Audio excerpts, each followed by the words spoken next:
Bonjour, dans cette vidéo je corrige le dernier TD associé au cours de physique quantique de L3 que vous pouvez suivre également sur cette chaîne. Alors comme toujours vous retrouverez l'énoncé dans un lien sous la vidéo. Alors attention, il s'agit du TD numéro 7 mais sur l'énoncé c'est marqué TD numéro 6 mais il s'agit bien de celui-là, c'est celui qui porte donc sur l'oscillateur harmonique quantique donc. Alors allons-y. Le premier exercice de ce TD s'appelle état stationnaire. Alors on nous dit, pour un oscillateur harmonique à une dimension, les états propres du hamiltonien sont notés n, comme ceci, où n va de 0, enfin parcourt l'ensemble des entiers naturels, donc jusqu'à l'infini. Donc n est un nombre entier, positif ou nul. Au temps t égale 0, donc pour ça je vous renvoie au cours, donc il s'agit effectivement d'une base d'états propres du hamiltonien. Chacun de ces états étant associé, enfin l'état n étant associé à la valeur propre pour l'énergie h bar oméga, facteur de n plus 1,5. Donc c'est ce qu'on appelle la base de Fock, ou les états de Fock, FOCK. Voilà, donc c'est une base de l'espace des états de l'oscillateur harmonique, et c'est la base des états propres du hamiltonien. Alors, à t égale 0, on nous dit que l'oscillateur, c'est-à-dire le système oscillateur harmonique, se trouve dans l'état psi de 0, de t égale 0, égale 1 sur racine de 5, 0, plus racine de 3 sur racine de 5, 1, plus 1 sur racine de 5, 2. Donc il s'agit d'une combinaison linéaire particulière de trois états propres du hamiltonien que voici. Alors, première question, rappelez l'expression de l'énergie En de l'état n. Donc c'est ce que j'ai indiqué ici. En, je vais l'écrire là en fait. Donc ça c'est quelque chose à savoir, enfin vous pouvez retrouver via le cours. Donc ok, c'était le petit a, petit b. Calculer l'état psi de t du système au temps t, donc ça c'est tout à fait ordinaire.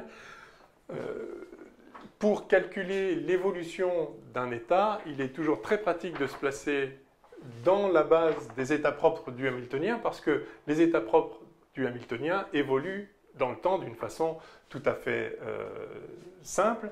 Donc pour un état d'énergie En, c'est-à-dire pour l'état n, son évolution dans le temps est donnée, bon je vais peut-être refaire en détail, donc on a, pour tous les états, on a IH bar d sur dt, bon, je vais faire directement pour l'état n, qui est égal, donc ça c'est le hamiltonien appliqué à n, et comme n est précisément le vecteur propre de h associé à la valeur propre En, celle-ci, on a cela. Et cette équation s'intègre trivialement en n à l'instant t, enfin, le vecteur d'état,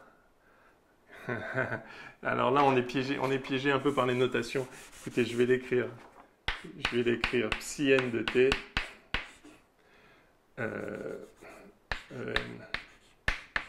psi n de t. Donc on a effectivement psi n de t pour un état propre, pour la valeur propre En, qui s'écrit comme psi n de 0 fois e puissance moins i ENT sur h bar. C'est la simple intégration de cette équation. Vous pouvez dériver ça par rapport au temps multiplié par IH bar et vous allez trouver effectivement qu'on trouve ceci. Et à l'instant t égale 0, on a bien psi n de 0. Alors, si on démarre avec le vecteur propre n, eh bien, psi n de t, c'est donc n fois e puissance moins i ENT sur h bar. Alors maintenant, si on part non pas de 1n, mais d'une combinaison de 3n, eh bien, on va aboutir à la même combinaison des trois évolutions de chacun des n individuels.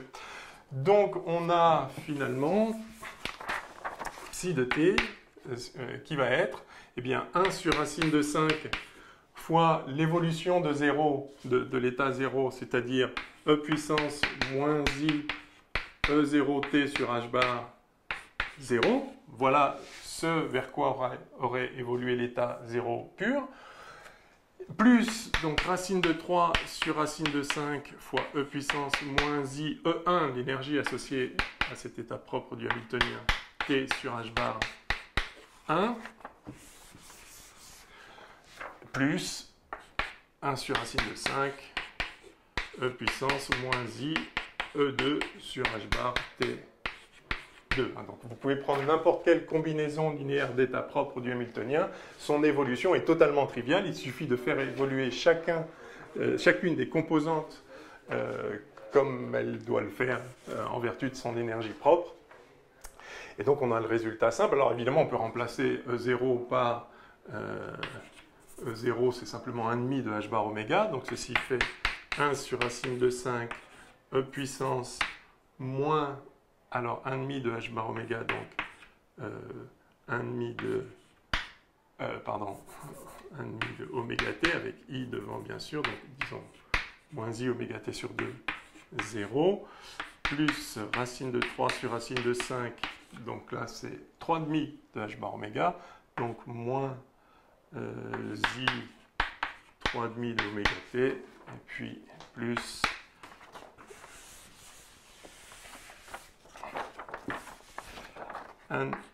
plus donc 1 sur racine de 5 e puissance moins i 5,5 de oméga t, puisque l'énergie propre de l'état 2, c'est l'énergie associée à l'état 2, c'est 5,5 de h bar oméga. Bon ben voilà, psi de t, donc ça répond à la question. C'est vraiment juste pour vous rappeler comment évoluent les états qui ne sont pas des états propres du Hamiltonien, mais des combinaisons linéaires des états propres du Hamiltonien, ce qui est le cas de tous les états, bien sûr, puisque ça constitue une base, les états propres du Hamiltonien. Alors, on mesure l'énergie de l'oscillateur au temps t. Quel résultat peut-on obtenir et avec quelle probabilité? Bon, là, à nouveau, c'est standard, hein, c'est le postulat de la mesure, comme on dit parfois.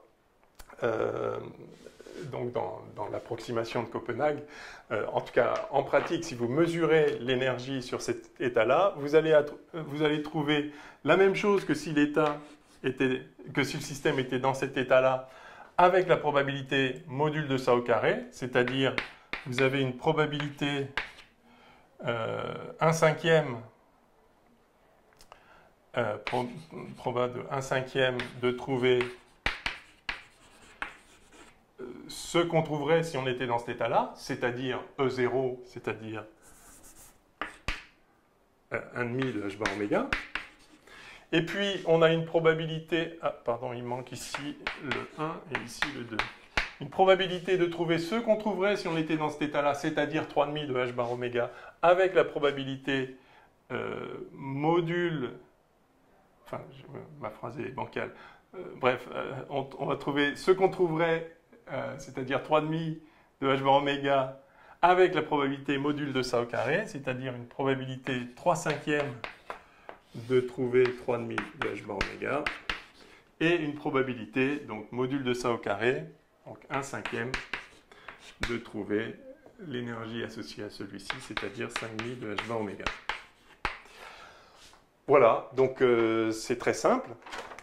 Qu'est-ce qu'on nous demande donc d'autre? Eh bien, petit d, calculer la valeur moyenne de l'énergie de l'oscillateur à l'instant t égale 0 et au temps t. Alors, à t égale 0, ben, en fait, vous voyez que les probabilités n'ont pas évolué. Donc là, l'énergie se conserve, hein, c'est bien connu.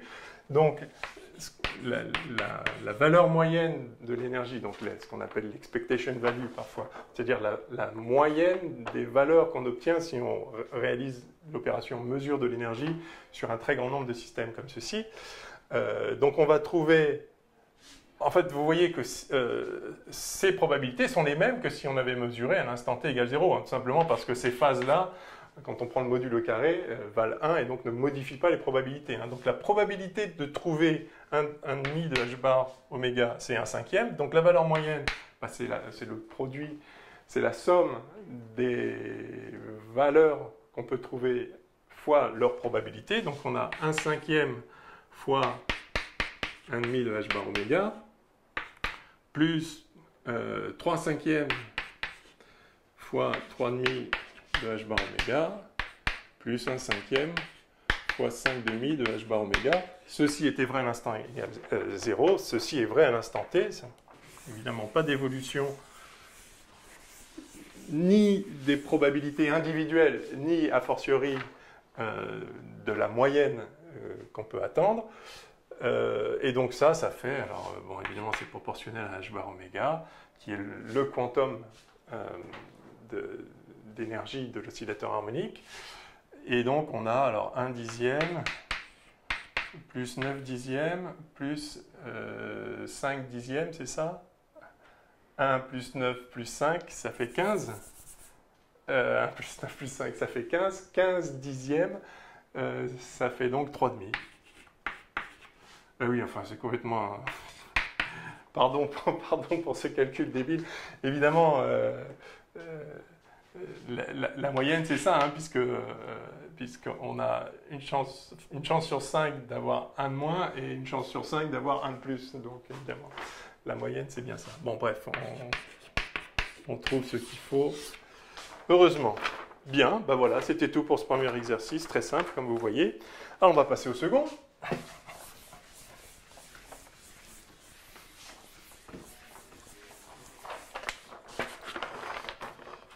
Donc, deuxième exercice, inégalité de Heisenberg pour l'oscillateur harmonique. Alors, on considère un oscillateur harmonique de masse petit m et de pulsation oméga. Les états propres du Hamiltonien, à nouveau noté n, bon, ça c'est évidemment tout à fait standard, avec n égale 0, 1, 2 jusqu'à l'infini, forment une base de l'espace des états. En effet, alors on rappelle la forme du Hamiltonien. Donc c'est vraiment c'est la forme standard, c'est P2 sur 2m, ça c'est l'énergie cinétique, enfin, l'opérateur associé au 1,5 de MV2, au P2 sur 2m classique standard, plus, alors c'est 1,5 de Kx2 où K est la raideur du ressort, enfin, mais donc on peut réécrire 1,5 de M oméga 2 X2, mais maintenant en quantique, donc il devient un opérateur, hein, sachant que vous vous rappelez que si on a un ressort de raideur K, oméga c'est racine de K sur M, hein, donc c'est bien, ça c'est bien le cas actuel de l'oscillateur. Voilà, donc l'oscillateur est caractérisé par sa masse et sa pulsation propre, et le Hamiltonien associé est celui-ci, très bien. Alors on nous rappelle qu'en fait ce Hamiltonien peut se mettre sous la forme h bar oméga fois a croix A plus 1,5, où les opérateurs A et A croix sont définis par donc A égale racine de M oméga sur 2H bar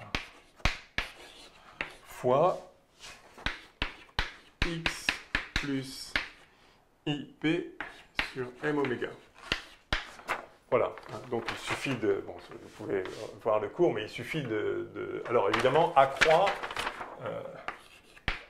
c'est tout pareil avec un moins ici, hein, parce que ça, ce sont des opérateurs auto-adjoints. X croix, c'est X, P croix, c'est P, mais le plus I devient moins I quand on passe à l'opérateur adjoint. Alors donc vous voyez tout de suite d'ailleurs que ces opérateurs ne sont pas des opérateurs auto-adjoints, donc ils ne représentent pas, ils ne sont pas associés à des grandeurs physiques, d'accord? X et P, oui, mais pas A.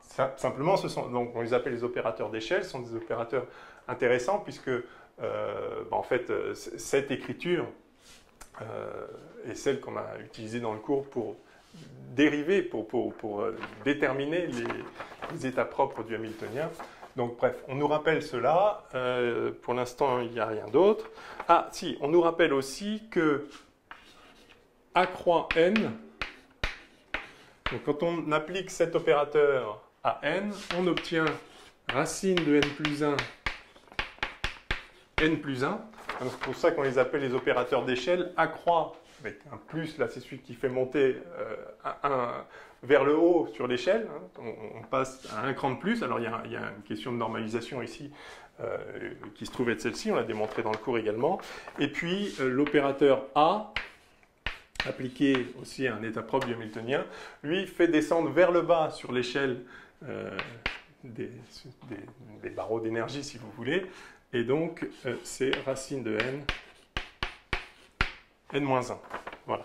Donc là, on vous les redonne. Si vous avez, enfin, si on ne vous les donne pas, pour vous souvenir, donc que A croix appliqué à n donne n plus 1, ça, je pense que, enfin, il faut vraiment que vous le sachiez, que A appliqué à n donne n-1, c'est-à-dire fasse descendre d'un cran, ça, il faut le savoir.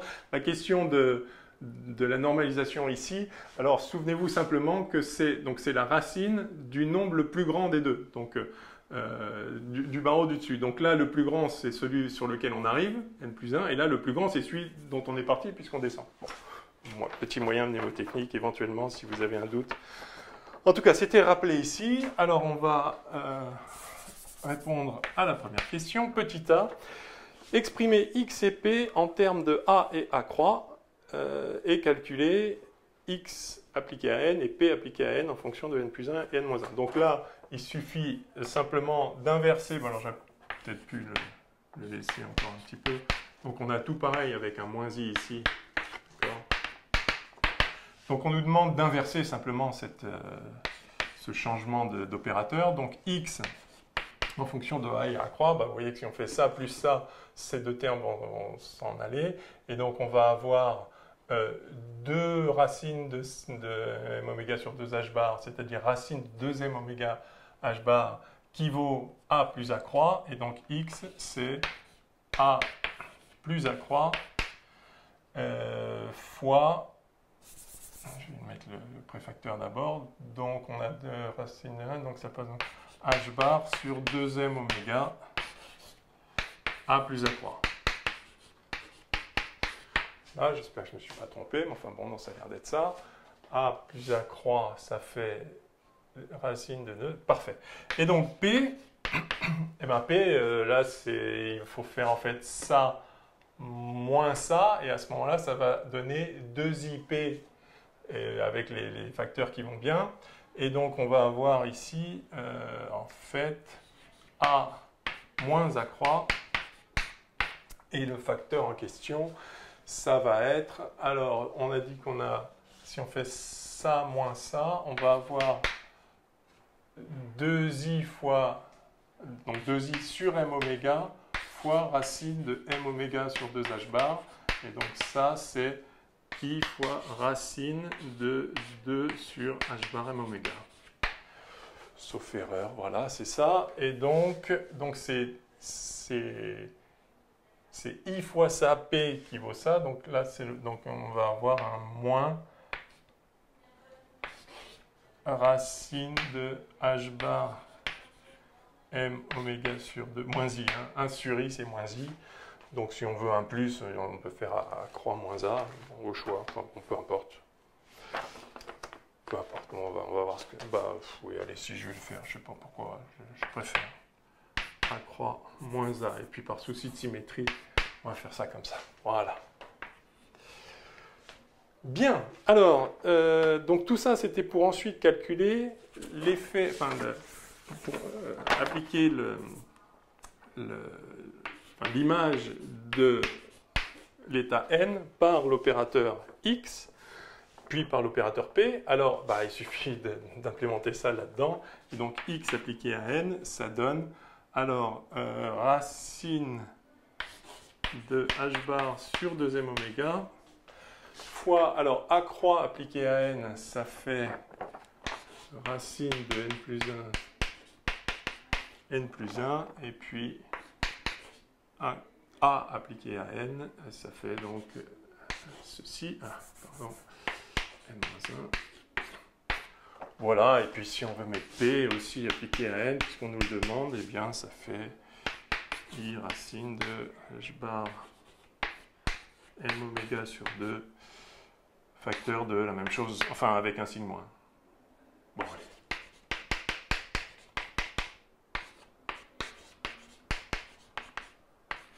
Voilà. Bon, très bien. Ben, ça vaut ce que ça vaut. Alors, pourquoi on demande ça? En fait, c'est pour la question B, où maintenant on nous demande de calculer la valeur moyenne de x, de p, de x2 et de p2 dans l'état n. Alors, vous vous souvenez que la valeur moyenne de l'opérateur, c'est-à-dire la moyenne des valeurs qu'on obtiendrait si on effectuait sa mesure, donc Non, on va la noter quand même.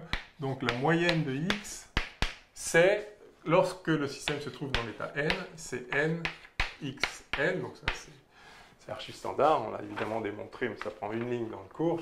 Je n'y reviens pas là-dessus. Enfin, c'est vrai pour tous les opérateurs, hein, n'est-ce pas? Donc on l'a démontré au tout début du cours.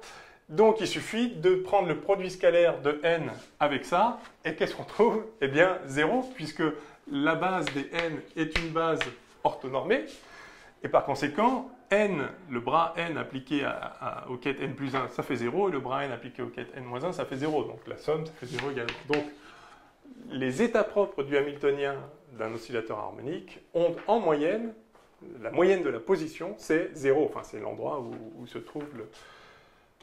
Enfin, si l'oscillateur est... Enfin, si on a un demi de kx2, c'est-à-dire une force moins kx, classiquement, c'est-à-dire que la position à vide, si vous voulez, c'est x égale 0, et bien, en moyenne, l'oscillateur, la position où vous trouverez l'oscillateur, c'est à sa position au repos. D'accord. Et pareil pour P, pas d'autre chose à en dire. Donc si on fait n, P, n, eh bien de la même façon ça fait 0. C'est-à-dire qu'en moyenne, la valeur de l'impulsion, la quantité de mouvement que vous trouverez si vous mesurez... si vous la mesurez sur le système, eh bien vous trouverez autant de fois en fait vers la gauche que vers la droite, enfin vers les x croissants que vers les x décroissants, et en moyenne ça fait 0. Ce qu'on retrouve ici, c'est assez naturel en fait. Bien, alors ça c'était pour x et p, mais maintenant qu'en est-il pour x2? Alors là c'est plus intéressant. Donc il va falloir appliquer...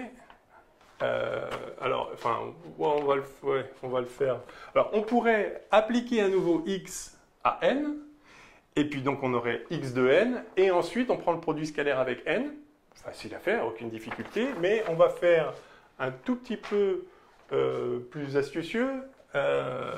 On va, donc ça par définition c'est x carré, c'est-à-dire xx n. Et donc ce qu'on va faire en fait, c'est réaliser que ça, ce n'est rien d'autre que le produit scalaire de... ce bras-là appliqué à ce quête-là. Mais ce bras, c'est le bras associé à ce quête. Donc finalement, ceci n'est rien d'autre que la norme du quête xn au carré. Vous voyez? Hein, tout simplement parce que x croix, c'est vrai parce que x croix égale x, hein, bien sûr, parce que ceci, en fait, oui, je vais faire une ligne de plus quand même, ceci, c'est en fait n x croix xn, d'accord? Puisque x, c'est x croix, x, lui, est un opérateur auto-adjoint hein, qui représente une grandeur physique tout à fait standard, la position. Et donc là, on a bien, donc quand je disais ça c'est le bras associé à ça, c'est parce que ça c'est le bras associé à ça, et évidemment ça c'est ça. Donc, voilà, si on rajoute la ligne intermédiaire, on a ça. Et donc en fait, la moyenne de x2, ce n'est rien d'autre que la norme au carré de ce vecteur-là. Et la norme au carré de ce vecteur-là, comme ici on a une base orthonormée, bah, c'est simplement modulo carré du premier coefficient plus modulo carré du second coefficient. Donc ceci est égal à, alors on a donc h bar sur 2m oméga fois n plus 1, ça au carré, plus n, c'est-à-dire fois 2n plus 1. Voilà, c'est sympathique. Et puis pareil pour P2. Vous voyez, c'est beaucoup plus simple de procéder comme ça, de réaliser que ça, c'est la norme de xn au carré, plutôt que d'appliquer à nouveau x. Hein, puisque si on applique x à ça, on va avoir des n plus 2.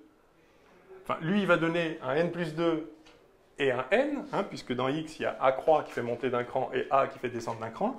Lui aussi, ça va faire monter d'un cran à n, donc il y aura du n qui vient de la descente de lui et de la montée de lui. Et puis l'autre terme, ça va faire du n-2. Et puis ensuite, donc, si on prend le produit scalaire avec n, alors les n plus 2 et n-2 vont faire 0, mais il y aura justement du n aussi ici. Donc si je fais n x, enfin x de n, je vais effectivement trouver quelque chose qui n'est pas nul, qui vient justement de la partie d'ici qui est descendue sur n et la partie de là qui est montée sur n. Et ça donne ça, mais c'est évidemment plus rapide de faire ça. Enfin, en espérant que je ne me suis pas trompé quelque part, mais ça a l'air d'être correct. Alors, P2, donc de la même façon, par définition, c'est N, P, P, N, et puis c'est aussi N, P croix, Pn, puisque P égale P croix, et donc c'est bien la norme de P appliqué à N au carré, c'est-à-dire, eh bien, alors ça on s'en fiche, le I, enfin, module de I au carré, ça fait 1, et donc ça fait H bar M oméga sur 2, facteur de, bah, pareil, ça au carré plus ça au carré, c'est-à-dire à nouveau 2n plus 1. Voilà, plutôt sympathique également. Et que nous demande-t-on ensuite? Eh bien, de calculer, sans surprise, les fluctuations delta x, delta p, fluctuations, incertitudes, enfin, en tout cas, on l'appelle comme on veut, mais ce que ça veut dire, ça, c'est simplement la racine de moyenne de x2 moins moyenne de x. D'accord? C'est-à-dire delta x au carré, c'est moyenne de x2, pardon, moyenne de x au carré, bien sûr. Ok, ben allons-y. Donc moyenne de x, en l'occurrence, c'est 0. Et donc moyenne de x, racine de moyenne de x2, c'est la racine de ça. C'est donc racine de h bar sur 2m oméga fois racine de 2n plus 1. Et puis pareil pour P. Je pense qu'on n'aura plus besoin de ça, j'espère. C'est la dernière question. Delta P, donc delta P, pareil, du coup c'est racine de moyenne de P carré moins moyenne de P au carré qui vaut 0. Et donc c'est racine de h bar m oméga sur 2 fois racine de 2n plus 1. Et on nous demande, bien évidemment, de montrer qu'elle vérifie l'inégalité de Heisenberg, c'est-à-dire que delta x, delta p est toujours supérieur ou égal à h bar sur 2. Alors, voyons ce que ça donne. Je peux effacer ça aussi. Eh bien, delta x, delta p, en l'occurrence, c'est égal à, donc ça fois ça, donc il y a 2n plus 1, et puis là, il y a du h bar au carré en haut avec la racine, ça fait h bar. Et puis le m oméga s'en vont, 1,5, 1,5, donc ça fait h bar sur 2, facteur de 2n plus 1. Et effectivement, ceci est toujours supérieur ou égal à h bar sur 2. Et vous voyez au passage cette jolie chose que lorsque n égale 0, c'est-à-dire pour l'état fondamental, pour l'état d'énergie minimale, d'énergie 1,5 de h bar oméga, eh bien delta x, delta p est exactement égal à h bar sur 2, c'est-à-dire réalise le minimum de la relation dite d'indétermination de Heisenberg. Et vous savez sans doute que lorsqu'on qu'on réalise le minimum, en fait, c'est qu'on a une fonction d'onde qui est gaussienne. C'est quelque chose qu'on a vu à un moment ou à un autre, je ne sais plus exactement quand, dans un TD aussi, je crois. Donc voilà, on peut déjà prédire que l'état fondamental, correspondant à n égale 0, sera gaussien. Et aucun autre, by the way, puisque pour n différent de 0, à ce moment-là, on a delta x, delta p qui est strictement supérieur à h bar sur 2. Voilà, bah ça termine l'exercice 2. On va passer à l'exercice 3. Valeur moyenne de l'oscillateur harmonique en fonction du temps. Alors, je fasse ça.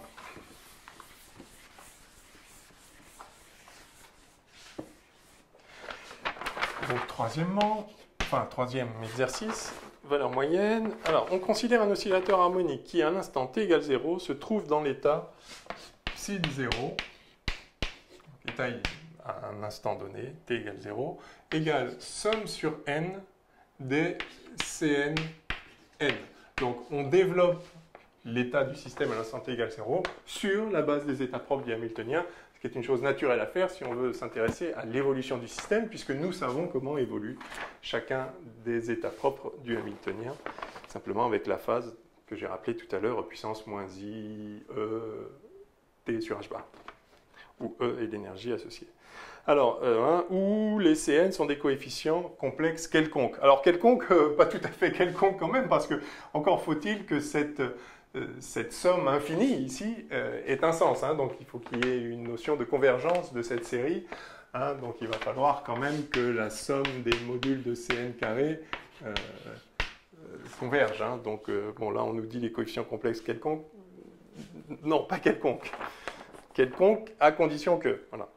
Bon, enfin, quoi qu'il en soit, c'est pas très grave. Petit a, en utilisant les formules rappelées à l'exercice précédent, mince, je les ai effacées, bon, c'est pas grave, on va voir. Ah, si, rappelé, donc on les a. Calculer les valeurs moyennes x de t, ah d'accord, et p de t. Donc on appelle ça x, donc ça, par définition, c'est la valeur moyenne, c'est moyenne de x à l'instant t, eh bien, alors, c'est simple. À l'instant t, que vaut, donc, ça, c'est-à-dire, ça va être en fait psi de t, x, psi de t. D'accord? Oui, alors je vais avoir besoin du x appliqué à n. Enfin, c'est pas grave, on va voir. D'accord, ça c'est standard. Donc, il faut que je connaisse psi de t déjà. Alors commençons par là. Psi de t, donc ça va être somme sur n des Cn. Alors chaque n, lui, je sais comment il évolue. Il évolue comme ça. Alors je vais mettre directement son énergie, c'est-à-dire h bar oméga, facteur de n plus 1,5 sur h bar, donc oméga t. Voilà, voilà le facteur de phase associé à l'état propre n. Hein, donc j'ai cette somme-là. Alors évidemment, hein, si cette série converge, celle-ci aussi, hein, puisque le module au carré de coefficient là qui a évolué, c'est le même que le module au carré précédent. Hein, donc il n'y a pas de souci, un état qui existe continue à exister, d'accord. Donc psi de t égale ça, oui, très bien. Et donc on veut appliquer x à ça et prendre le produit scalaire avec x.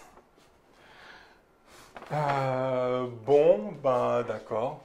Je réfléchis vite fait s'il n'y a pas un petit peu plus astucieux, mais qu'est-ce qu'on... Ouais, c'est bon.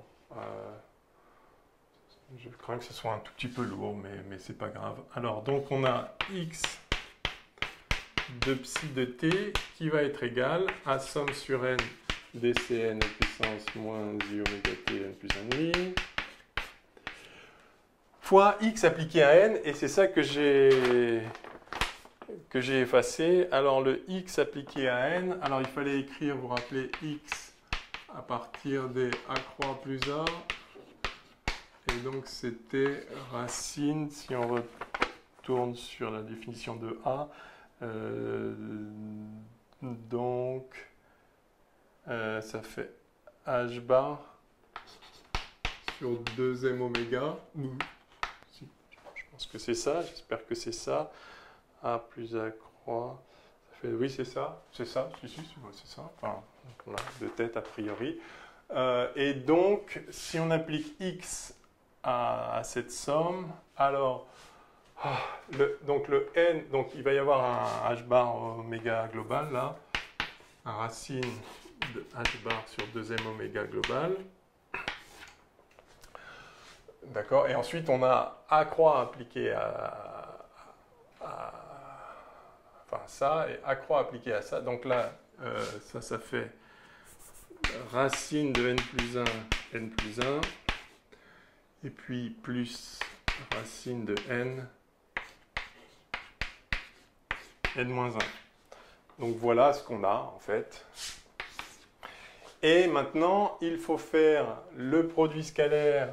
Enfin, ça c'est vrai, voilà. Alors attention, hein, évidemment, lorsque n, enfin, dans cette somme, il y a un moment où n vaut 0, et du coup, le n-1 n'est pas défini, il n'y a pas d'état moins 1, mais on a ici racine de 0, donc, ok, enfin, c'est pas un souci, ce terme-là vaut 0 si n était égal à 0, hein, donc, bon.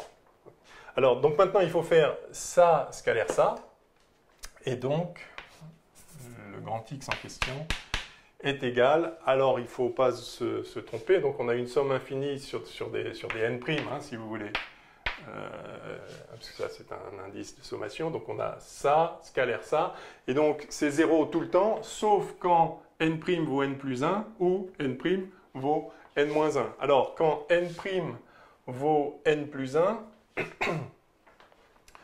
on a... alors, on a... donc, je prends le bras associé à ça.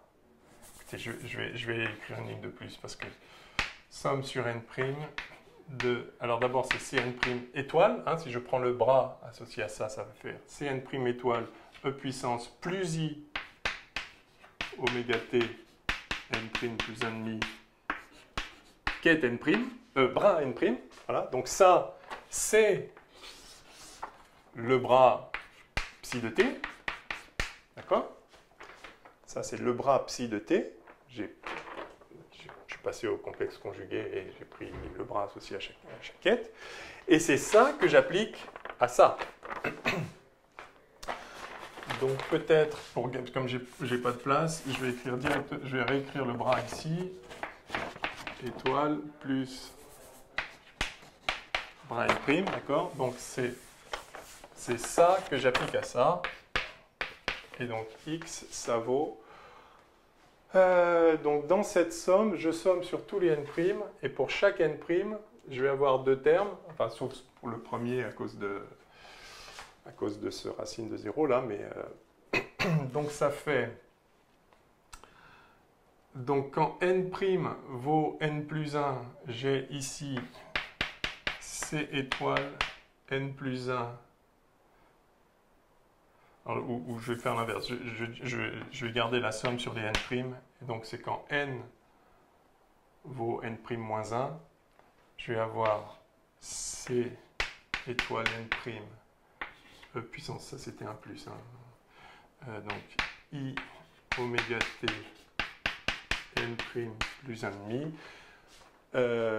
Donc fois, alors, quand n' vaut n plus 1, c'est-à-dire que j'ai ici c n' moins 1. J'ai dit n' égale n plus 1 pour commencer, donc j'ai bien n qui vaut n' moins 1, hein, d'accord? Donc e puissance moins i oméga t facteur de n' moins 1 plus 1,5, donc n' moins 1,5, fois racine de n', justement, et fois n', scalaire n', c'est-à-dire 1. Ça, c'est pour le premier terme. Et pour le second, donc plus, alors en fait, lui, il ne change pas, évidemment, donc c'est ça, plus, peut-être que j'ai de la place de le mettre là. Donc cette fois, c'est n' égale n moins 1, donc n égale n' plus 1. Donc quand n égale n' plus 1, ça me donne d'abord c n' plus 1 e puissance moins i, ouais non je vais le mettre en dessous, plus c n' plus 1 e puissance moins i oméga t facteur de, alors n' plus 1 plus 1,5, donc n' plus 3,5, et cette fois c'est racine de... Attendez, j'ai mis racine de n... Oui, c'était ça. Ici, c'est racine de n' plus 1.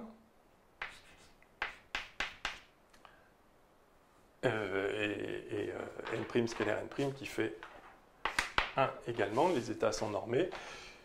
Les états propres n sont normés. Eh bien, voilà donc la réponse. Alors, on va pouvoir éliminer les e puissance i oméga t n' avec les e puissance moins i oméga t n', puisque ça fait du coup, d'accord, enfin ça fait 1. Et donc, je peux réécrire ça encore de la façon suivante. Je vais me mettre là-haut. J'ai donc grand X qui vaut somme sur n' de... Alors, c'est un peu calculatoire, je n'avais pas anticipé ça, mais à moins qu'il y ait une astuce qui m'échappe, mais je ne pense pas, puisque les CN sont quelconques à la condition près. Donc Cn'-1. Donc ça fois ça, ça fait, eh bien ça fait donc E puissance I oméga t.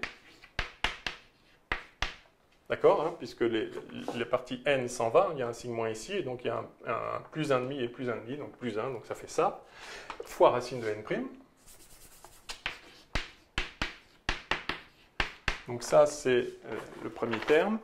Et pour le second, plus, la même somme, mais cette fois, c'est Cn', bon, je pourrais le mettre en facteur, je vais le laisser comme ça pour l'instant, Cn' plus 1. Et là, donc pareil, hein, les n' s'en vont. Par contre, ici, on a un moins 3,5 plus 1,5, donc moins 1. Oui, d'accord, c'est ça. Donc, alors, pas oublier le racine de n' plus 1, et donc E puissance moins I oméga t. Eh bien, c'est pas si mal, ça. Bon, bah, c'est ce que c'est, en tout cas, enfin, si on ne s'est pas trompé. OK. Bon. Et on nous demande la même chose avec P. Donc P qui est cette fois la moyenne de... Donc il faut faire P, enfin le psi de t, à nouveau ça c'est psi de t, P psi de t, d'accord. Donc cette fois c'est pas x qu'il faut calculer, x appliqué à psi de t qu'il faut calculer, mais P. Alors, il y avait un autre préfacteur. Ah d'ailleurs, j'ai oublié le préfacteur là, soit dit en passant. Je vais le rajouter là, racine de h bar sur 2m oméga. Donc là, le préfacteur, si on se souvient bien, c'était racine de h bar m oméga sur 2. J'espère que je ne me trompe pas. Si, mais c'était ça, hein? Ouais. Et puis, c'était ça ou pas? Si on fait P plus P, donc ça fait... Ah, mais il y avait un I aussi. Ouais, il y avait un I. Il y avait un I, et puis c'était A croix moins A, hein, vous vous rappelez. Alors, je vérifie vite fait par rapport à l'expression de A, parce que ce serait dommage de se tromper là. Non, c'est 2... Non, oui, non, justement. Non, donc... Alors... Ah si, sur... Si, c'est ça, ça a l'air d'être ça. Bon, vous l'avez, vous pouvez remonter dans la vidéo, mais là je ne peux pas remonter dans le temps, moi, tout de suite. Voilà. Donc, et c'était A croix moins A. Donc ça va donner ça, moins ça, en fait. Voilà, et je pense que le I était bien celui-là. Donc finalement, donc là c'est pareil, quand j'ai écrit x égale ça, il manquait le préfacteur. Hein. Bon. Donc P égale, je vais le faire en deux temps aussi, donc P c'est égal à racine de h m oméga sur 2. Alors, ok, il y a le I, ouais, bon. Ah oui, oui, c'est intéressant ça. Est-ce que ça, c'est censé être réel, d'accord? C'est pas un nombre complexe, c'est la moyenne de x. C'est censé être réel. Est-ce que c'est le cas? Eh bien, vous voyez que, donc ça c'est réel. Ah oui, mais il y a la somme là. Ah oui, donc il faut... Ouh là là, alors c'est un tout petit peu... Enfin, la réponse est oui. Pour le voir, c'est que, donc... Alors ce terme-là, c'est pareil, hein, enfin, vous vous souvenez, ce terme-là, on ne l'a pas quand n' égale 0, en fait. Mais par contre, celui-là, oui. Donc, enfin, il faudrait écrire, cette somme-là, c'est de n' égale 1 à l'infini, et celle-ci, c'est de n' égale 0 à l'infini. Je ne mets pas le détail, mais d'accord, on est d'accord, c'est ça qu'il faut écrire là. je pourrais, hein, si vous voulez, mais somme de n' égale 1 à l'infini, 0 à l'infini, et la somme de n' égale 1 à l'infini. Ce qui est intéressant, c'est qu'en fait, si vous regardez... on va le faire. Allez. N' égale 1 à l'infini. Pardon, lui, il peut aller à 0. Et lui, il doit démarrer à 1. Et je vais faire un truc même mieux. Je vais mettre somme de n secondes. J'ai le droit, hein, c'est un... D'accord, c'est une variable muette, là. Ce qui est important, donc, c'est que lui démarre à 1, lui démarre à 0. Du coup, si vous regardez...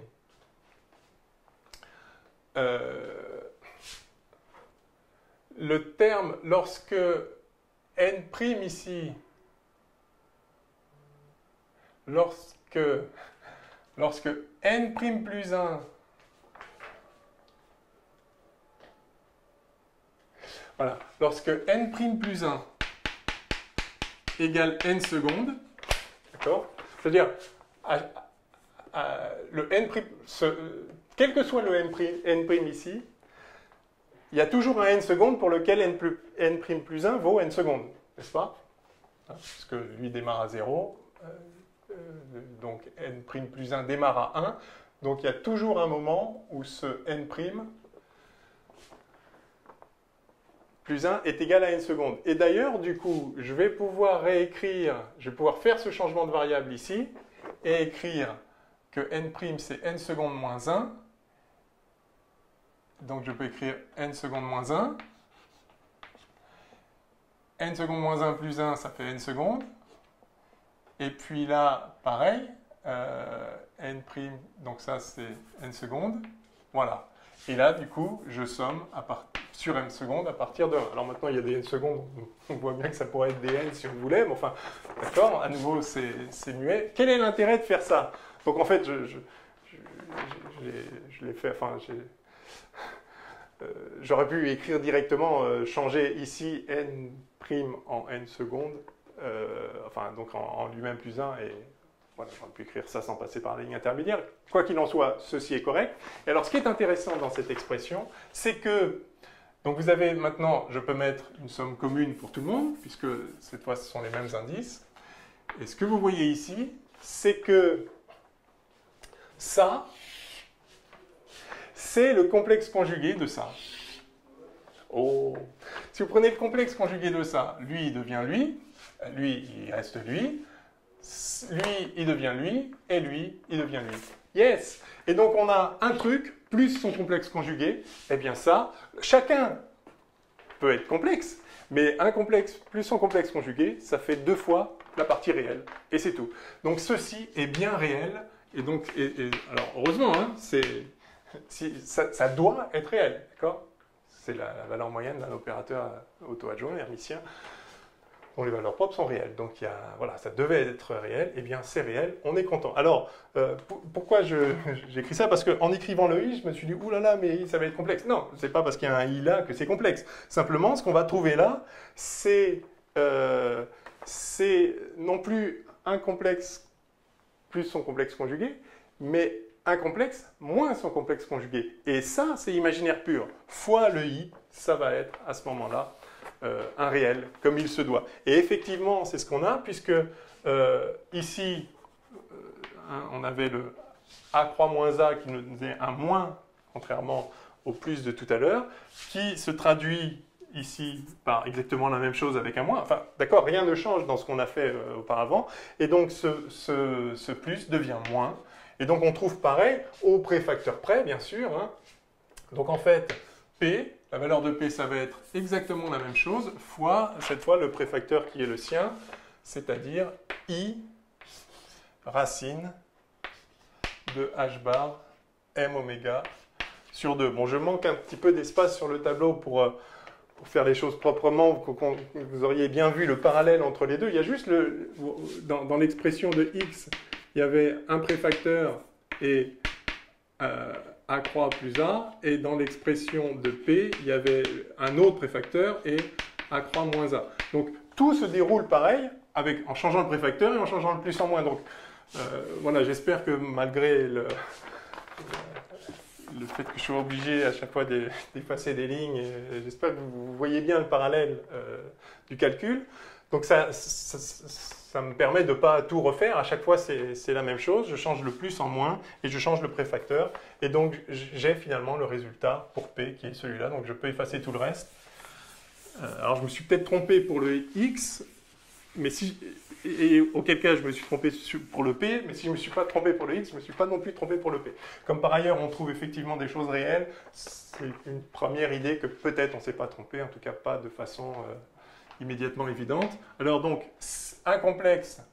moins son complexe conjugué fois I, ça c'est bien réel, et donc tout va bien. En l'occurrence, enfin bon, moi, je peux laisser ça comme ça pour l'instant. Donc voilà les valeurs moyennes qu'on nous demande. Alors c'est des expressions qui sont évidemment un peu compliquées, mais c'est normal puisqu'on est parti de n'importe quel état, d'accord? On est parti de psi de 0 égale somme de Cn n. Avec n'importe quel n vérifiant le fait que ceci est bien un état, que la série converge. Mais donc, voilà, c'est normal qu'on ne trouve pas une expression simple puisqu'on a fait le calcul pour un état absolument général. Tous les états s'écrivent comme ceci. Alors, qu'est-ce qu'on nous demande à partir de ça? Eh bien, une chose assez jolie, qu'on connaît par ailleurs, à partir du théorème d'Ehrenfest, mais qu'on va retrouver ici dans ce cas particulier de l'oscillateur harmonique, montrer que donc, x de t et p de t, ça dépend du t ici via l'évolution des coefficients, vérifie les équations x de point égale moins oméga 2 x, donc l'équation de l'oscillateur harmonique pour la partie classique, pour la valeur moyenne, pour le grand x qui est la valeur moyenne de l'opérateur x, donc de la position si on la mesurait sur l'état quantique. Donc ça c'est la première équation qu'on veut vérifier. Et la deuxième, c'est P égale M x point, donc à nouveau P égale MV, donc la relation classique qui est valable ici pour cet oscillateur harmonique quantique, mais en valeur moyenne, c'est-à-dire sur les valeurs moyennes. Alors vérifions simplement ça à partir de notre expression générale. Eh bien, alors il va falloir, on va commencer par celle-là, on va dériver une fois x et on va voir si on retrouve ça, j'espère. Alors, x point, c'est simple, hein, c'est une somme de termes avec la seule variable qui dépend du temps, c'est le puissance i oméga t, et ici, puissance moins i oméga t. Donc, si on dérive ça par rapport au temps, on trouve, eh bien, il sort ici, donc c'est la somme des n secondes, je vais les appeler des n hein, maintenant, donc de n égale 1 à l'infini de, alors, c étoile n, c étoile n-1, racine de n, et puis je dérive ça, et il sort donc i oméga, donc en fait il sort i oméga, la puissance i oméga t, et puis là, il sort moins i oméga, donc si je mets i oméga en facteur, je vais avoir moins la même chose, quoi. C'est, pardon, moins 1...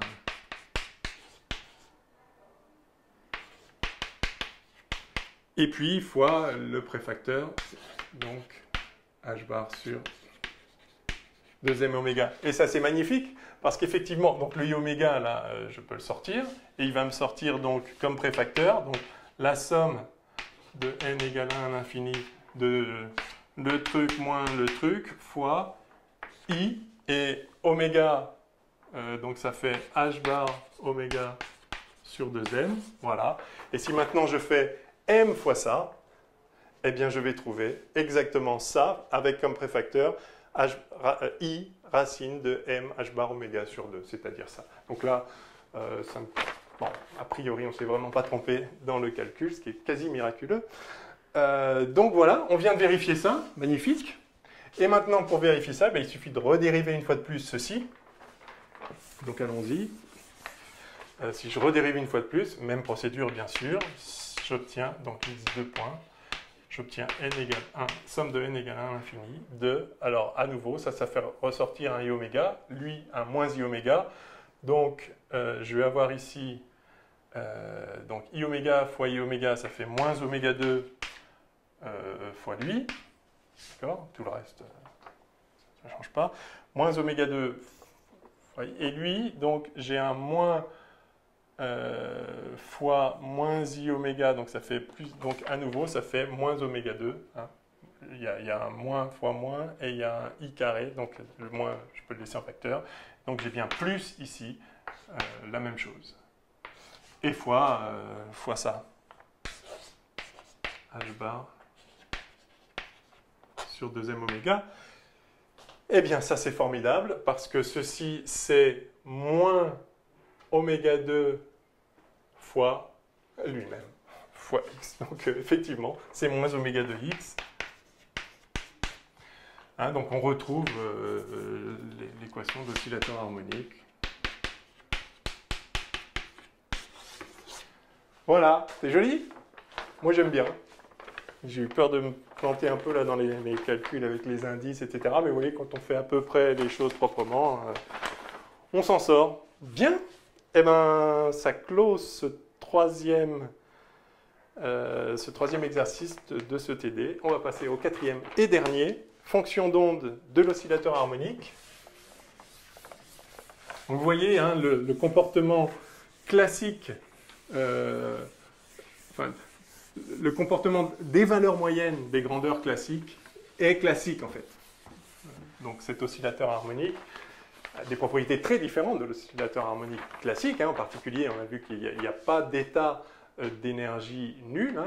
L'état d'énergie minimale A pour énergie admis de H bar oméga. Il n'est pas possible d'avoir un oscillateur harmonique quantique qui n'a pas d'énergie, qui est au repos, tout simplement parce qu'il faudrait être au repos en X et en P. Or, delta X, delta P supérieur ou égal à H bar sur 2 interdit que vous soyez au repos en X, en X égale 0, parce que si vous n'êtes pas en X égale 0, vous avez de l'énergie, puisque vous avez tiré sur le ressort, et en même temps, au repos, c'est impossible d'être en X égale 0, c'est-à-dire sans excitation, sans avoir tiré sur le ressort, sans énergie potentielle, si vous voulez, et en plus au repos, c'est-à-dire sans énergie cinétique. Donc vous ne pouvez pas avoir ni énergie potentielle, ni énergie cinétique.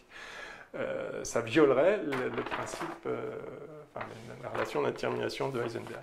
Donc, un oscillateur quantique est très différent de l'oscillateur classique, au moins de ce point de vue-là. Néanmoins, et puis il a des niveaux d'énergie bien définis qui sont discrets, comme on a vu, néanmoins, les valeurs moyennes de X et de P se comportent très précisément comme dans le cas d'un oscillateur classique. Allez, on y va. Quatrièmement, fonction d'onde de l'oscillateur harmonique. Alors, on rappelle que l'état fondamental 0 est tel que A appliqué à 0 est égal à 0. Donc ça, vous vous rappelez, c'est l'opérateur d'échelle qui fait descendre d'un cran, mais on ne peut pas aller en dessous de 0. Là, je vous rappelle, de manière générale, on a AN qui vaut racine de N, N-1. Mais il n'y a pas de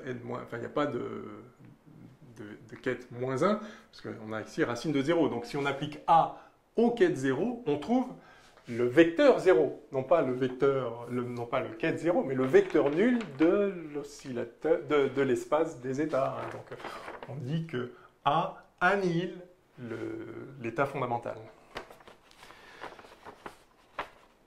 Alors à partir de ce fait, et de la définition 1. Alors la définition 1, c'était justement l'écriture de A en fonction des X et des P. Donc racine de M oméga sur 2H bar facteur de X plus I P sur M oméga.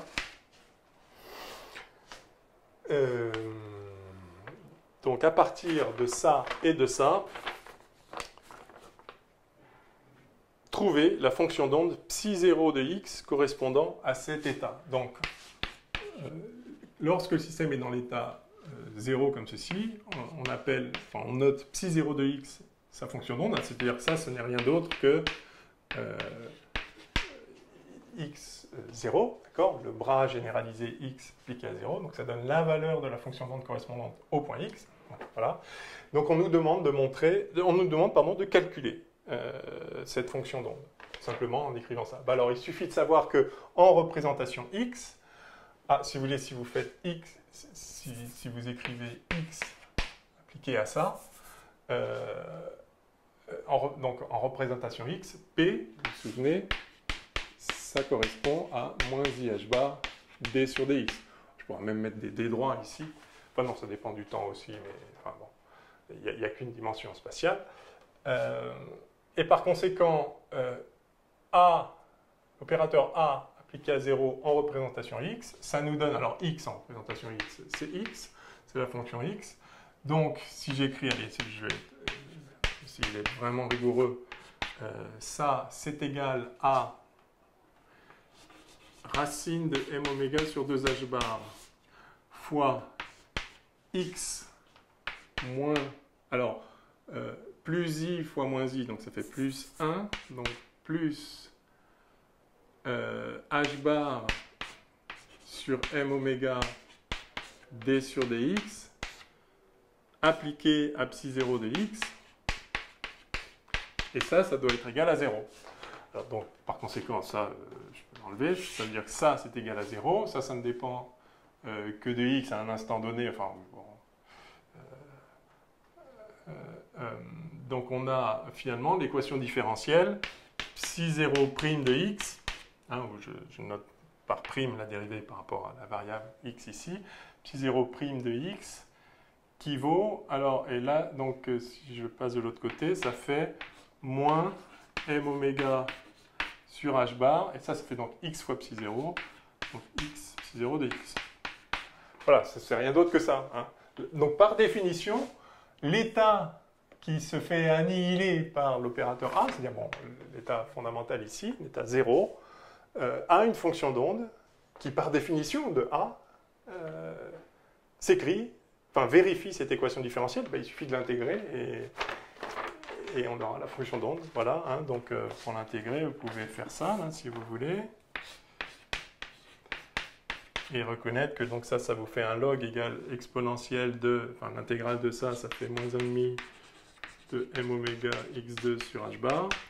Et donc ça, c'est donc finalement psi 0 de x, c'est l'exponentielle de ça. Alors fois une constante, hein, parce que ça donne ça plus une constante, exponentielle de un truc plus autre chose, c'est... Bref, enfin voilà, donc ça donne ça. Bon, je n'ai pas la peine d'expliquer davantage. C'est la solution de l'équation différentielle en question, qui est celle-ci. Voilà, donc on a... Alors, évidemment, on a ici, lambda, là, c'est une constante. Alors, c'est normal qu'on ne trouve pas qu'une seule fonction, hein, puisque si vous avez une fonction propre, n'importe quel multiple par n'importe quel nombre complexe de cette fonction propre est encore fonction propre. Hein. Donc, il y a plusieurs solutions possibles pour 0, mais ce que vous voyez, en fait, c'est que il n'y a... Enfin, la valeur propre 1,5 de h bar oméga pour l'énergie n'est pas dégénérée. C'est-à-dire que les seules solutions de ça sont les multiples de cette fonction-là. Alors on peut la normer aussi si on veut. Faisons-le. Je ne sais pas si on nous le demande. Non, mais on va le faire quand même. Cherchons une fonction propre normée. Donc il faut simplement intégrer module de psi 0 de x au carré dx de moins l'infini à plus l'infini. C'est facile parce que c'est une gaussienne. Hein. Ah oui, on retrouve tout de suite qu'on a une gaussienne, ce qu'on avait déjà déterminé avant par le fait que la relation d'Heisenberg était vérifiée avec l'égalité et pas simplement, enfin, et pas l'inégalité simplement. Donc on savait qu'on allait trouver une gaussienne, on trouve une gaussienne, c'est bien. Alors calculons le module au carré de cette fonction-là. Eh bien, ça nous donne donc module de lambda carré fois somme de moins l'infini à plus l'infini de e puissance. Alors si on met ça au carré, le 2 s'en va ici, donc ça fait moins m oméga x2 sur h bar, et donc ça, j'ai x, et donc ça, vous vous souvenez, hein, la somme de puissance moins x2 dx, ça c'est racine de pi, hein, si on somme de moins l'infini à plus l'infini. Et si vous avez ici fois moins une constante, pas simplement par changement de variable là-dedans, hein, vous écrivez x égale x sur racine de a, et voilà.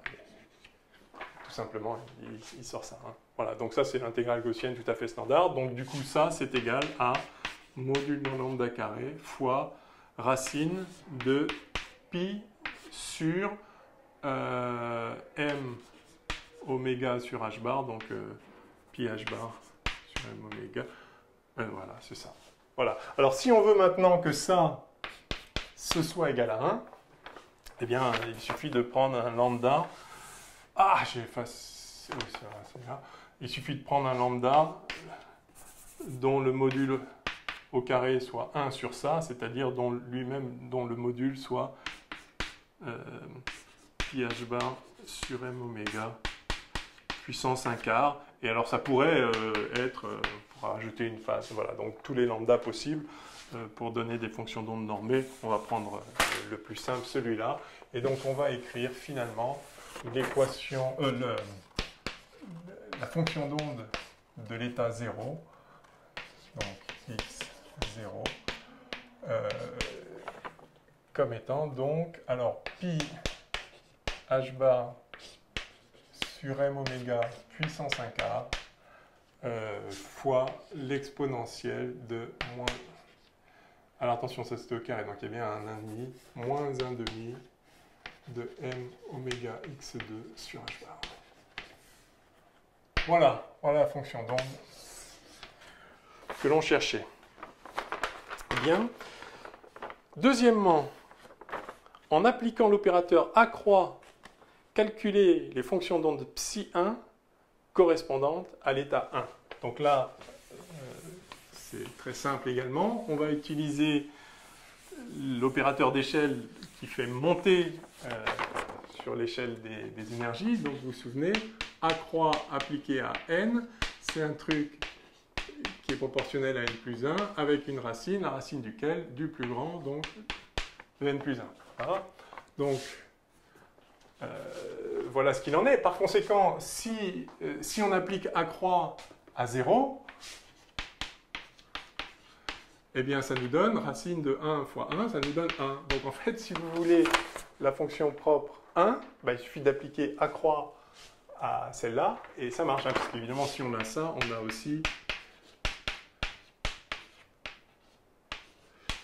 ça équivaut, x1, et ça, par définition, c'est psi1 de x.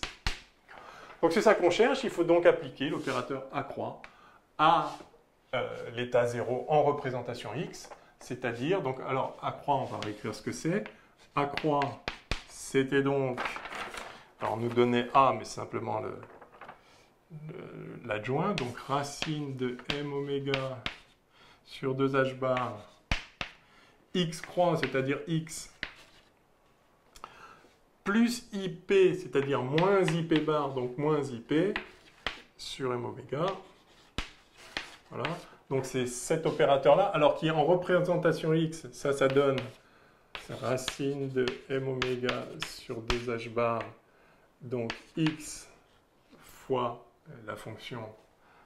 Donc je vais appliquer directement ça à 0, donc x psi 0 de x, d'accord, donc moins i, alors lui, vous vous rappelez, c'est moins i h bar d sur des x, d sur des x, donc moins i fois moins i, ça fait moins 1, donc moins h bar, je vais laisser ça en facteur, moins h bar, celui-ci, divisé par ce m oméga là, fois d sur dx de psi 0 de x. Eh bien voilà ce que vaut psi1 de x. Alors on le fait, on le fait pas, on le fait... Oui, on nous demande des choses après, donc oui, allez, on va le faire. On va le faire. Eh bien, on va le faire, il suffit de dériver ça. Alors x, donc ça fait psi1 de x, allez directement, on va pas s'endormir. M oméga, en dépit de la chaleur, racine de m oméga sur 2h bar, fois x. Alors il y a ça aussi. Allez, pi h bar sur m oméga de tout puissance 1 quart. On s'arrangera après avec les préfacteurs. Fois x. Alors, quand on va dériver ça, ce terme-là va rester en facteur. Donc, je vais le laisser en facteur global. 1/2 de m oméga x2 sur h bar. Et donc, j'ai x d'ici. Et puis, j'ai moins... Donc, voilà, moins h bar sur m oméga, d sur dx, lui je l'ai déjà mis en facteur, hein. Donc d sur dx de ça, bah, d sur dx, ça fait 2x fois 1,5, moins 1,5, etc. Donc le moins devient plus, et il y a fois m oméga sur h bar, donc ça va s'éliminer, 2x, donc x. Voilà, hein. Si je dérive ça, ça fait bien moins x m oméga, d'accord. Voilà, donc tout ça, ça fait en fait 2x.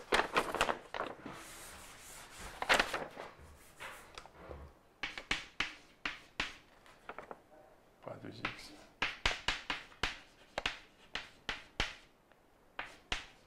Voilà. Alors les préfacteurs, il y a ce 2 déjà qui peut rentrer là-dedans en allant en haut, en virant celui-là. Et puis là, bon, on va laisser ça comme ça pour l'instant. Enfin, bref, un certain préfacteur. Alors, ça, c'était la question 2. Donc, vous voyez qu'on a psi 0, on a psi 1. Si on veut psi 2, on réapplique une fois de plus à croix donc cet opérateur-là à cette fonction d'onde, et on va avoir racine de 2 fois psi 2, donc on a psi 2, et puis etc. Donc on procède par récurrence. Alors on peut démontrer une formule de récurrence générale, où à chaque fois on va avoir en fait cette gaussienne-là, mais modulée ici par un polynôme, alors qui là est de degré 1. Lorsque on va passer à la fonction d'onde psi 2 de x, il va être de degré 2, puisqu'on va redériver une fois de plus, il va y avoir du x2 qui arrive, puis le psi 3, donc à chaque fois ça va être cette gaussienne, fois un polynôme de degré n pour la fonction psi. Et ce polynôme, c'est pas n'importe quoi, enfin à un préfacteur près, c'est le polynôme de Hermite. Donc on retrouve que les polynômes de Hermite forment bien une base de l'espace vectoriel des fonctions de carré sommable. Une chose que... un résultat bien classique que vous avez sans doute vu en maths par ailleurs. Enfin bon, on ne va pas faire ça maintenant. Donc on trouve facilement une formule de récurrence qui est la formule de récurrence qui définit aussi les polynômes de Hermite. Donc tout ça est très cohérent. Alors troisièmement, donc vérifier que psi 0 de x et psi 1 de x sont solutions de l'équation de Schrödinger aux états stationnaires pour les valeurs propres appropriées. Donc ça, voilà, ça va clore cet exercice et ce TD d'ailleurs. Donc je vous rappelle l'équation de Schrödinger, c'est donc,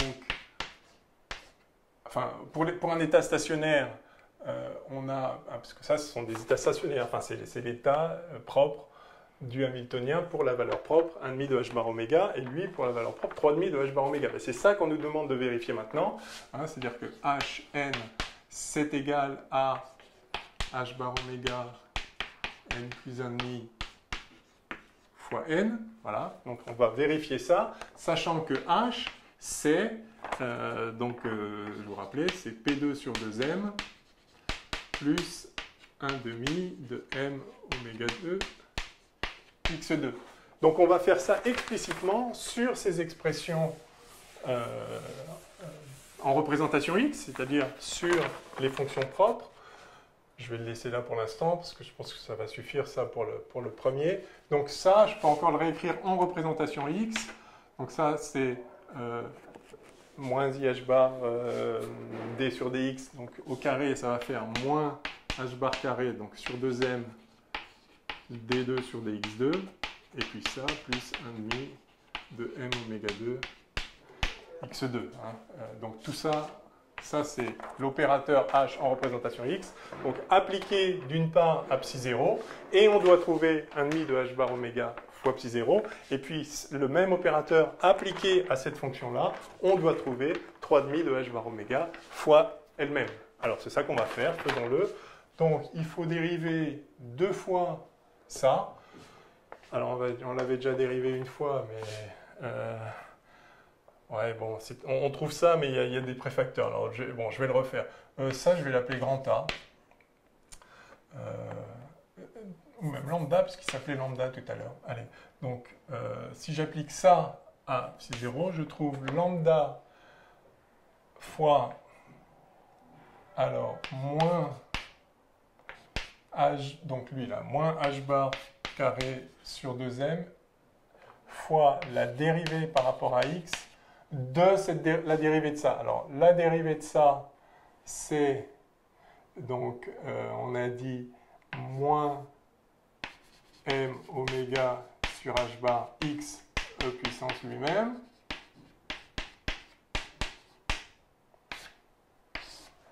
D'accord? Et donc maintenant, si je dérive ça, j'ai un premier terme ici. Donc, le lambda, je le mettrai après. Donc, le premier terme, je dérive ça, donc ça me donne ça. Donc, j'ai moins, je vais tout écrire, fois moins m oméga sur h bar fois l'exponentielle, là. Donc, j'ai dérivé ça, et maintenant, il faut que je dérive lui. Donc, je rajoute encore, moins, ça fait plus. Je rajoute m oméga. Eh ben oui, formidable. Donc M2, non. Oui. M2, oh là là, qu'est-ce que c'est ça?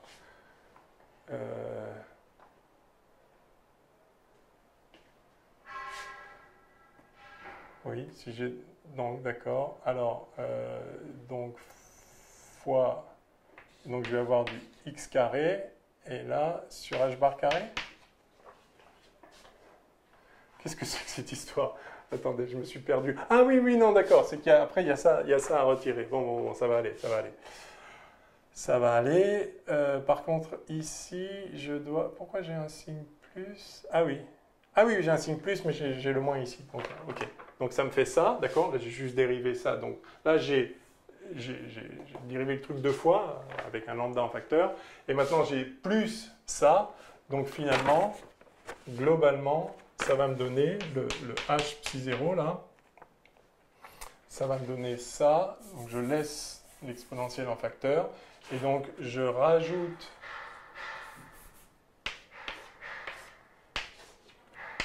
un demi de m oméga 2 x2. Et tout ça, c'est en facteur de la gaussienne. Voilà. Et donc ça me donne quoi? Donc, il y a le moins h bar carré sur 2m fois m2 oméga 2 sur h bar carré. Ça fait moins 1 demi de m oméga 2 qui s'en va avec celui-là. Donc, tchac. Et il reste plus h bar oméga sur 2 fois lui-même, fois ce truc-là, et fois le préfacteur. Donc, ce qu'on trouve, effectivement, c'est que H0 appliqué à psi 0, ça fait H bar oméga sur 2 fois psi 0, avec le même préfacteur. Et donc, on vient de montrer ça dans le cas n égale 0. Formidable, on a trouvé un demi de temps oméga. Donc, cette fonction d'onde est bien fonction propre du Hamiltonien pour la valeur propre H bar oméga sur 2. Super. Eh bien, on va faire pareil pour cette fonction propre-là. Alors, est-ce qu'on peut récupérer des choses? Oui, on peut récupérer des choses. Parce que on va commencer par dériver une fois ça. Donc, à nouveau, il faut appliquer cet opérateur-là, mais à cette fonction-là. Alors, on a un nouveau préfacteur ici. Je peux appeler lambda prime ou que je peux simplement oublier. En fait, si cette fonction-là est fonction propre, celle-là aussi, parce qu'elle est multiple. Donc, je vais juste m'intéresser à ça. Donc, si je dérive ça, je vais faire moins h bar carré sur 2m. Et maintenant, je veux dériver ça deux fois. Alors, dériver une fois, ça fait... À chaque fois, il va y avoir l'exponentielle en facteur. L'exponentielle de... Enfin, la gaussienne, la puissance moins machin. Donc, je dérive ça une fois.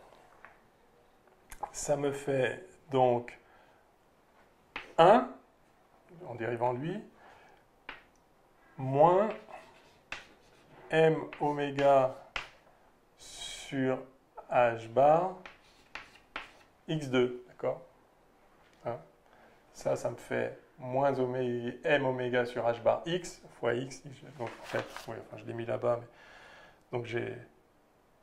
Ok, allez, e puissance. Excusez-moi, je suis un petit peu au ralenti là. Ça doit être la chaleur.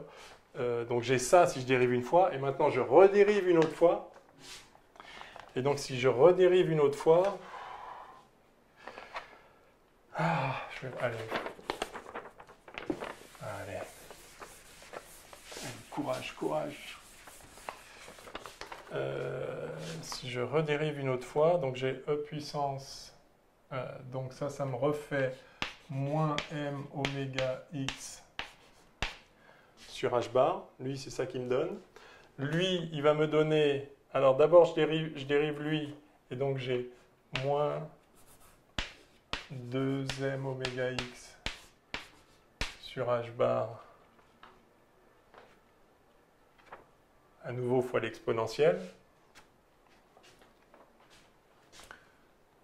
Ouais, ok. Ensuite, parce que là j'ai dérivé le x2 en 2x, et ensuite je laisse ça et je dérive ça. Donc là je vais avoir, de là va sortir moins m oméga x sur h bar, donc fois tout ça, donc ça va faire plus m2 oméga 2 sur h bar carré x cube. Voilà, ça me donne tout ça finalement, donc la dérivée seconde fois moins h bar carré sur 2m. Ça me donne tout ça fois l'exponentielle. Et maintenant, si j'ajoute 1,5 de m oméga 2 x2, donc plus, alors le moins h bar carré sur 2m, il est juste en facteur de la dérivée seconde, plus 1,5 de m oméga 2 x2 fois x, donc x3, et j'espère que ça vire ça, et c'est tout ça qui est fois l'exponentielle. Alors évidemment, si on ne s'est pas trompé, ce terme-là élimine celui-là. Est-ce que c'est le cas? Donc on a le h bar carré s'en va, il reste 1,5 de m oméga 2 avec un moins x3 et avec un plus x3. Donc tout va bien, heureusement, mais c'est pas une grande surprise quand même. Et donc qu'est-ce qui sort? Eh bien il sort ici, comme vous le voyez, moins 3 m oméga x sur h bar, mais fois moins h bar carré là, donc ça fait le h bar carré, donc il y a un h bar en haut, il y a plus de m, il y a un oméga en haut, et il y a bien un moins 3,5 fois moins 1, c'est-à-dire 3,5. Donc on a un 3,5 de x fois l'exponentielle, et bien ça, c'est bien 3,5 de h bar oméga fois la fonction elle-même, parce qu'on a mis le préfacteur, on a retiré le préfacteur. Donc on trouve bien que h appliqué à psi 1, c'est 3,5 de h bar oméga psi 1. Voilà, donc h appliqué à psi 0, c'est 1,5 de h bar oméga psi 0, h appliqué à psi 1, c'est 3,5 de h bar oméga psi 1. Bref, les fonctions qu'on a dérivées sont bien les fonctions propres du Hamiltonien associées à la valeur propre qui va bien, c'est-à-dire celle-ci. Eh bien, c'est terminé. Voilà. Alors, ça clôt ce TD numéro 7 qui s'appelle numéro 6, mais qui est numéro 7 pour ce cours de physique quantique. Et ça clôt, du coup, l'ensemble des TD du cours de cette année, 2018-2019. Voilà. Eh bien, j'espère que ça vous aura éclairé un peu, que ça vous aura permis de pratiquer un petit peu ce qu'on a vu dans le cours. Donc, n'hésitez pas à revoir éventuellement quelques passages vidéo dans le cours si les choses n'étaient pas très claires et que maintenant ça l'est un peu plus après avoir travaillé un petit peu sur les TD.